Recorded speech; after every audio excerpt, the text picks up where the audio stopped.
ഇതിലിപ്പോ ഇക്വലൻസി പറയുകയാണെന്നുണ്ടെങ്കിൽ നമുക്ക് അവിടെ എന്ത് ചെയ്യാം, ഇലക്ട്രിക്കൽ ആൻഡ് ഇലക്ട്രോണിക്സ് ഇതിന് ഇക്വലന്റ് ആണെന്നുള്ള രീതിയിൽ കറക്റ്റ് ആയിട്ട് അവരോട് ഇത് ISROയുടെ FAQ ഡോക്യുമെന്റിൽ കറക്റ്റ് ആയിട്ട് അവിടെ പറഞ്ഞിട്ടുണ്ട്.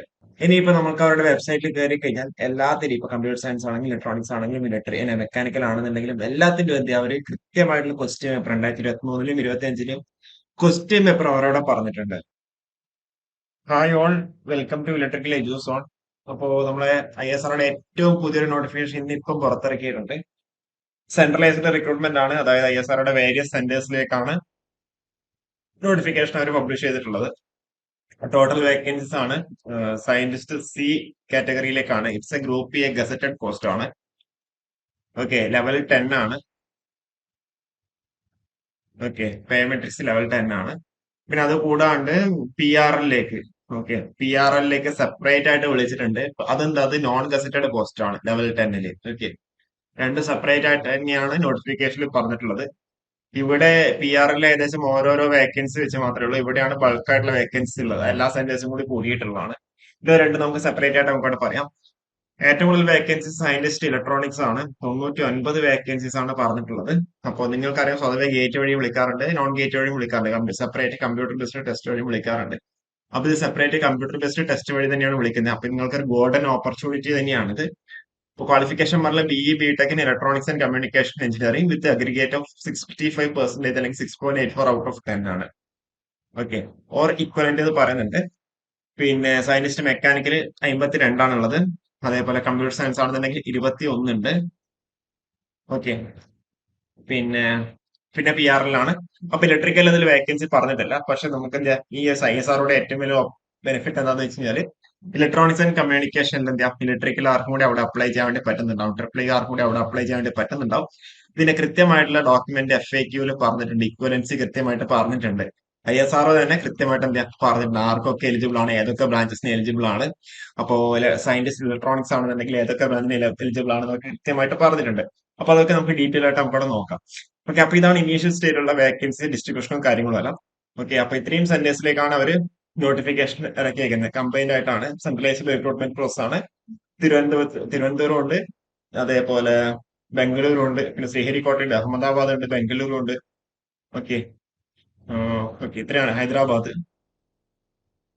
അപ്പോ ഇതാണ് മെയിൻ ആയിട്ടുള്ള നോട്ടിഫിക്കേഷന്റെ ഡീറ്റെയിൽസ് നമുക്ക് അവിടെ പറയാനുള്ളത്. പിന്നെ അത് കൂടാണ്ട് സെപ്പറേറ്റ് കമ്പ്യൂട്ടർ ബേസ്ഡ് ടെസ്റ്റ് ആണ്.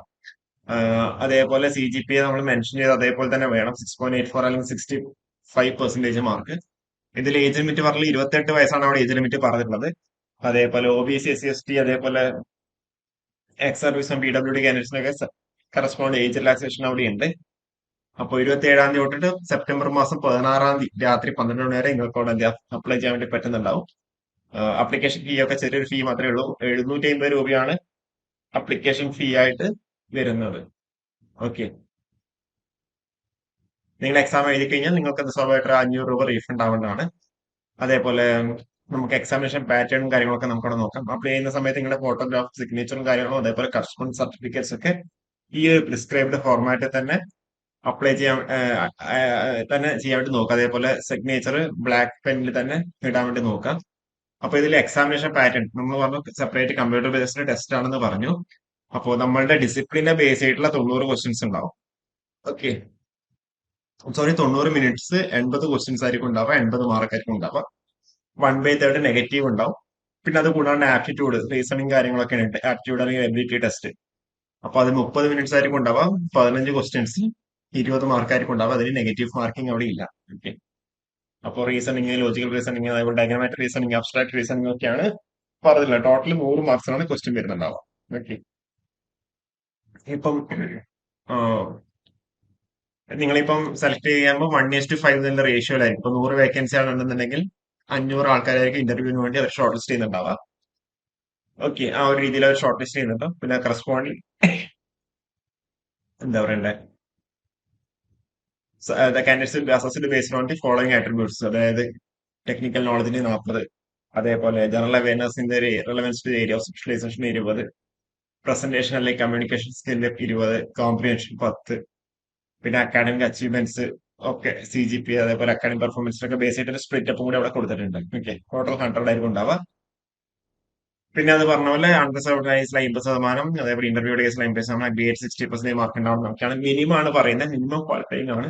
പക്ഷെ എക്സാം കഴിഞ്ഞിട്ട് ഷോർട്ട് ലിസ്റ്റ് ചെയ്യുമ്പോൾ 50% മാർക്കൊന്നും മതിയാവില്ല. അതേപോലെ ഇന്റർവ്യൂ ആണെന്നുണ്ടെങ്കിൽ നല്ല മാർക്ക് സ്കോർ ചെയ്യേണ്ടി വരും. ഓക്കെ, അപ്പൊ ഇത് ജസ്റ്റ് ജനറൽ ക്വാളിഫയിങ് ക്രൈറ്റീരിയ എന്ന് പറയുന്നത് മാത്രമാണ്.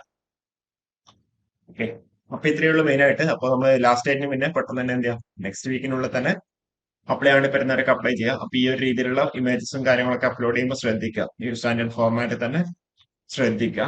ഇതിപ്പോ നമ്മുടെ നോട്ടിഫിക്കേഷൻ തന്നെ ഉള്ള FAQs ആണ്, ഫ്രീക്വന്റ്ലി ആസ്ക്ഡ് ക്വസ്റ്റ്യൻസ് ആണ്. അപ്പൊ ഇതിൽ പറയുന്നുണ്ട് എങ്ങനെയാണ് അപ്ലൈ ചെയ്യേണ്ടതെന്നും, അതുകൂടാണ്ട് എത്ര ആപ്ലിക്കേഷൻ ഫീ ഉണ്ടാവും, അങ്ങനെയുള്ള കാര്യങ്ങളൊക്കെ ഓൾറെഡി എന്താ പറയണ്ടേ, എന്താ പറയുക, നിങ്ങൾ അപ്ലൈ ചെയ്യുന്ന സമയത്ത് നിങ്ങൾ ശ്രദ്ധിക്കേണ്ട കാര്യങ്ങൾ, ഓൾറെഡി വർക്ക് ചെയ്യുന്നവരാണെന്നുണ്ടെങ്കിൽ നിങ്ങളവിടെ NOC കൊടുക്കണം, അങ്ങനെയുള്ള കാര്യങ്ങളൊക്കെയാണ്. ഇതിൽ തന്നെ എന്ത് ഏറ്റവും താഴെ നമുക്ക് അവിടെ ഇക്വലൻസി പറയുന്നുണ്ട്.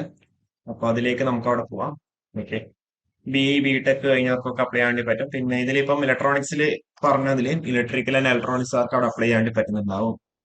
ഓക്കെ, അതേപോലെ electronics and telecommunication, electronics instrumentation കഴിഞ്ഞവർക്കൊക്കെ സയന്റിസ്റ്റ് ഇലക്ട്രോണിക്സ് എന്ന് പറഞ്ഞ കാറ്റഗറിയിലേക്ക് BE 001 BE 001A എന്ന് പറയുന്ന പോസ്റ്റ് കോഡിലേക്കോ അപ്ലൈ ചെയ്യാൻ വേണ്ടി പറ്റും. മെക്കാനിക്കലിന്റെ കേസിലാണെന്നുണ്ടെങ്കിൽ അവിടെ എന്ത് ചെയ്യാം, ഇൻഡസ്ട്രിയൽ കഴിഞ്ഞവർക്കും അതേപോലെ മെയിൻ ആയിട്ട് ഇപ്പൊ മെറ്റലർജി, അതുപോലെ പ്രൊഡക്ഷൻ കഴിഞ്ഞവർക്കൊക്കെ എന്താ മെക്കാനിക്കൽ ഇതിലേക്ക് അപ്ലൈ ചെയ്യാൻ പറ്റും. പക്ഷെ ഇതിൽ നിങ്ങൾ ശ്രദ്ധിക്കേണ്ട ഒരു കാര്യം, ഇതിലിപ്പോ സിലബസ് എന്ന് പറയുന്നത് പ്യുവർലി ഇലക്ട്രോണിക്സിന്റെ ബേസ് ആയിട്ടുള്ള സിലബസ് ആയിരിക്കും ഉണ്ടാവുക. ഓക്കെ, അല്ലാതെ ഇലക്ട്രിക്കലിന്റെ ആയിരിക്കണം എന്നില്ല. ഓക്കെ, പ്യുവർലി ഇലക്ട്രോണിക്സിന്റെ, ഓക്കെ, അവരുടെ ആ ഒരു സിലബസ് ഉണ്ടല്ലോ, അപ്പൊ അതിന്റെ ബേസ് ആയിട്ടായിരിക്കും ഉണ്ടാവുക. നമ്മുടെ പവർ സിസ്റ്റം അല്ലെങ്കിൽ എന്താ പറയുക മെഷീൻസ് അതൊന്നും ഉണ്ടാവില്ല. ഡിജിറ്റൽ ഇലക്ട്രോണിക്സ്, അതേപോലെ നെറ്റ്വർക്ക് സർക്യൂട്ട്സ്, ഇലക്ട്രോസ്റ്റാറ്റിക്സ്, മാഗ്നറ്റിസം, അങ്ങനെ ഗേറ്റ് ലെവൽ ഉണ്ടല്ലോ, അങ്ങനെയുള്ള കോമൺ ആയിട്ടുള്ളത്. അതേപോലെ signals system, control system, okay, അതേപോലെയുള്ള പവർ ഇലക്ട്രോണിക്സ്, അത്രയും കാര്യങ്ങളൊക്കെ ഉണ്ടാവാം. പിന്നെ കമ്മ്യൂണിക്കേഷൻ സബ്ജക്ട്സ് കാര്യങ്ങളൊക്കെ ആയിരിക്കും ഉണ്ടാവാനുള്ള സാധ്യത. ഓക്കെ, ഡിജിറ്റൽ ഇലക്ട്രോണിക്സ്, അങ്ങനെയുള്ള കാര്യങ്ങളൊക്കെ ഉണ്ടാവും. പിന്നെ കമ്മ്യൂണിക്കേഷൻ സബ്ജക്ട്സും കൂടി ഉണ്ടാവാനാണ് സാധ്യത. നിങ്ങൾ താഴ്ന്ന കമന്റ് ചെയ്താൽ നമുക്ക് ഇതിന്റെ ഡീറ്റെയിൽസ് സിലബസ് ഡിസ്കഷൻ ഒക്കെ ചെയ്യാം. നിങ്ങളൊന്ന് നല്ല രീതിയിൽ ഒന്ന് പ്രിപ്പയർ ചെയ്യാം. കമ്മ്യൂണിക്കേഷൻ സബ്ജക്ട്സും കൂടി ഒന്ന് ഈസി ആയിട്ട് നിങ്ങൾക്ക് കവർ ചെയ്തെടുക്കാൻ വേണ്ടി പറ്റുന്നതേ ഉള്ളൂ. ഓക്കെ, കമ്പ്യൂട്ടർ സയൻസിൽ ഇത്രയും ഇക്വലൻസി ഉണ്ട്. ഓക്കെ, പിന്നെ അതുകൂടാണ്ട് നമ്മളിപ്പോ അവിടെ സിലബസിൽ, സോറി, നിങ്ങൾക്ക് അവിടെ വെബ്സൈറ്റിൽ കയറി കഴിഞ്ഞാൽ ഈ ബൈലിംഗൽ അഡ്വർടൈസ്മെന്റ് ആണ് ഏറ്റവും നമ്മൾ കാണിച്ചേക്കുന്നത്. പിന്നെ അത് കൂടാണ്ട് നമുക്ക് അവിടെ എന്താ ഫ്രീക്വന്റ്ലി ആസ്ക്ഡ് ക്വസ്റ്റൻസ് ഉണ്ട്. പിന്നെ ഇത്രയും എന്താ PYQs എവിടെ അവൈലബിൾ ആണ്, കമ്പ്യൂട്ടർ സയൻസ്, ഇലക്ട്രോണിക്സ്, മെക്കാനിക്കൽ. അപ്പോൾ ഇലക്ട്രിക്കലുകാർക്ക് ഇതിന്റെ ഈ ഒരു ഇലക്ട്രോണിക്സിന്റെ PYQs നോക്കി കഴിഞ്ഞാൽ ഏകദേശം ഒരു ഐഡിയ കിട്ടും. അപ്പൊ അതിനനുസരിച്ച് നിങ്ങൾക്ക് എന്താ അപ്ലൈ ചെയ്യണോ വേണ്ടോ എന്നുള്ള കാര്യം കൂടി നിങ്ങൾക്ക് അവിടെ എന്താ മനസ്സിലാവുന്നുണ്ടാവും. ഓക്കെ, അപ്പൊ ഇത്രയേ ഉള്ളൂ. ഇതിന്റെ കൂടുതൽ വീഡിയോസ് വേണമെന്നുണ്ടെങ്കിൽ താഴെ കമന്റ് ചെയ്താൽ മതി. Okay, thank you.